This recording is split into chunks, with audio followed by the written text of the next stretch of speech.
Welcome to another Thursday night Bible study, brought to you as a ministry of SIGBC. So today we are talking about the biblical things that God calls us to be. And last week we began a study on the importance of being positive. And we talked about the fact that, sometimes people associate the be positive mindset with self-help books or with psychological input, and so just be positive becomes a mantra. Hey, Charles. But the reality is God calls us to be positive, and so we're going to be looking at that as we continue with, we're going to review the first two things that we talked about last week, and then elaborate more on number 3, and then continue the message today. So, Philippians chapter 4, verse 6 through 9, do not be anxious about anything, but in every situation, this is what we talked about last week, in every situation, regardless of the circumstances, in every situation, by prayer and petition, with thanksgiving, present your requests to God. And then if you do that, the peace of God, which transcends all understanding, will guard your heart and your minds in Christ Jesus. Then it says, here's how. Finally, brothers and sisters, whatever is true, whatever is noble, whatever is right, whatever is pure, whatever is lovely, whatever is admirable, if anything is excellent or praiseworthy, think about such things. Whatever you have learned or received or heard from me or seen in me, put it into practice, and the God of peace will be with you. And so the emphasis to the Philippians that Paul is writing about here is the importance of being positive, as in not worrying about the details of and the struggles in life. And so last week we began by talking about the importance of don't worry, be happy. So be positive, don't worry, be happy. Because he says, it begins in verse 6, do not be anxious about anything. And it's not, it's okay to worry about some things, or, health is okay, understandable, finances is okay, understandable. No, he says don't be anxious about anything. Remember that just 2 verses earlier, Paul had admonished, rejoice in the Lord always. I'll say it again, rejoice. So the idea was we're supposed to choose to be happy in spite of our circumstances. Number 2 was be positive, pray in every situation. And it continues, do not be anxious about anything, but in every situation, by prayer and petition, with thanksgiving, present your requests to God. And so that's how far we got last week. And then we introduced the idea of number 3, be positive. Let the peace of God rule in your heart and in your mind.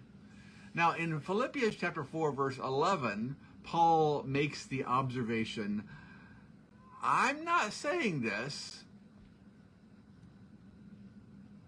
because I am in need. For I have learned to be content whatever the circumstances. So Paul is saying, look, part of being positive is contentment. That is choosing to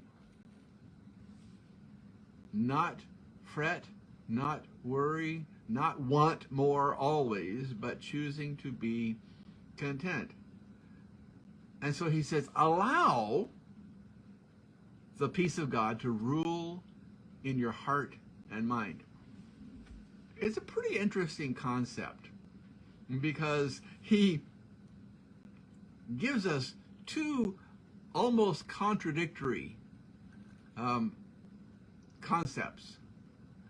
When you have someone who rules, that means that they have absolute control of what you think and say. And so it is considered mandatory. It is considered something you have to do, you have no choice over. And yet, the admonition is, allow this to rule in your hearts and in your minds. But what is it that we're supposed to allow to rule in our hearts and minds? Well, the idea is be positive. Allow the peace of God to rule in your heart and your mind. Get this. When we are anxious, when we are negative, when we are critical, there's usually not a peace in our hearts. There's usually something that is disturbing us. And we could have peace. In fact, we could allow peace to take control of our thoughts. We could allow peace to take control of our minds. We could allow peace to take control of our emotions, of our hearts. Because that's basically what mind and heart are talking about. What you choose to think about, how you choose to feel about something. So allow the peace of God to dictate how you choose to feel and what you choose to think in every circumstance and situation in life. And the peace of God, which transcends all understanding, will guard your hearts and your minds in Christ Jesus. Number 4, he says, be positive. Think about good things. In other words, if you're going to allow the peace of God to rule in your heart and to rule in your mind, you're going to have to choose what you allow yourself to think about, how you allow yourself to feel. That's what Paul's saying to the Philippians. And so he says, let me give you a few hints about thinking about good things. So he says, be positive, think about good things. And the passage says, finally, brethren, brothers and sisters, whatever is true, whatever is noble, whatever is right, whatever is pure, whatever is lovely, whatever is admirable, if there is anything that's excellent and praiseworthy, think about such things. So he's saying, number 4, be positive, think about good things, and he actually lists 7 good things that he says, this is what you should be thinking about. The first is whatever is noble. The Greek word for noble is alethes, and it actually just means whatever is true. That is not concealed or hidden. Be honest with yourself. Alethes has to do with loving the truth or speaking the truth as well. So he says, be honest with yourself. Don't allow the circumstances to control how you feel. Don't allow situations to control how you think. Choose to think about things that are true, not things that you might choose to be fretting over that are not based in reality. He says, whatever is right. The Greek word is semnos. And the Greek word semnos actually means honorable or grave, that is subject to serious thought, honest, venerated for character. In other words, he says, if there is something that you can see that is good in someone, why would you choose to see the negative? Why not focus on that which is good that you see in others rather than that which is negative? So, think about that which is right or that which is honorable or honest. Number 3, think about whatever is pure. The Greek word is dikaios. It has to do with whatever is equitable or innocent or just or even righteous.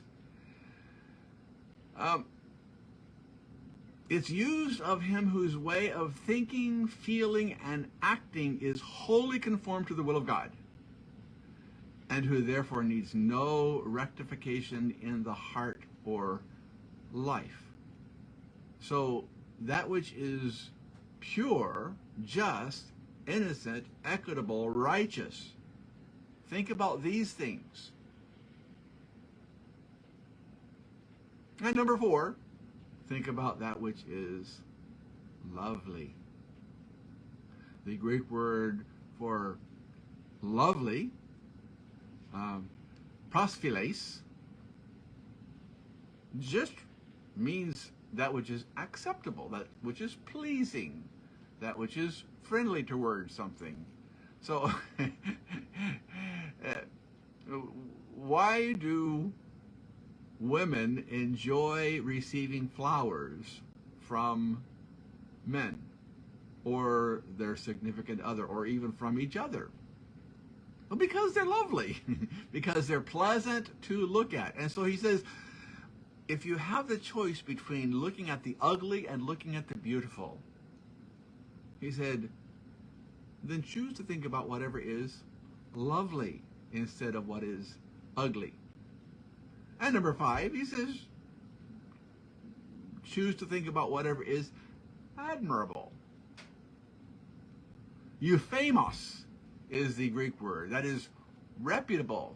The word euphemos actually means well spoken of. In other words, that which you can praise, that which you can say nice things about. Think about that which is admirable in one another, or think about that which is admirable in action or conduct, rather than all the things that we could think about that might be negative. Because we have a choice between focusing on the negative and focusing on the positive. But God says, I want you to be positive, so think about that which is admirable or reputable or well spoken of, rather than that which is negative. Number 6, he says, if anything is excellent, try to find it. If anything is excellent. Arete is the Greek word. And that is intrinsic excellent. That is that which is by nature good. Intrinsic value or virtue, reflecting a virtuous course of thought, a virtuous course of feeling, a virtuous course of action. Think about that which is excellent. Intrinsic excellence. In other words, by nature it is good. And then he said, if anything is praiseworthy. The final Greek word here, epainos. And the word epainos actually means laudatory or commendable. In other words, deserving of praise. If you can think of something that is deserving of praise, then think about that. These are some beautiful admonitions concerning the importance of us being positive. Now, we're going to conclude this Bible study next week with a thought on being an example to others of positivity in life. Because the natural state of man is to be critical, to be complaining, to find the negative in life. And God desires that we be positive. And this is what I call the gaijin syndrome. The gaijin syndrome is an interesting concept here in Japan. Gaijin means outside person. It's a word that they use to refer to foreigners. Some people get offended by it because it technically means outside person, as in you're not one of us. But that's not how they use it. They mean, Japan is an island country. And so as an island country, we are, everyone who is not Japanese is from the outside. And so we have the example of negativity. We'll talk more about this next week. I'm going. Thank you for listening. You can also join us in person or live on Facebook every Sunday at 2:30 p.m. Japan time. This has been a ministry of Sakahogi International Grace Baptist Church.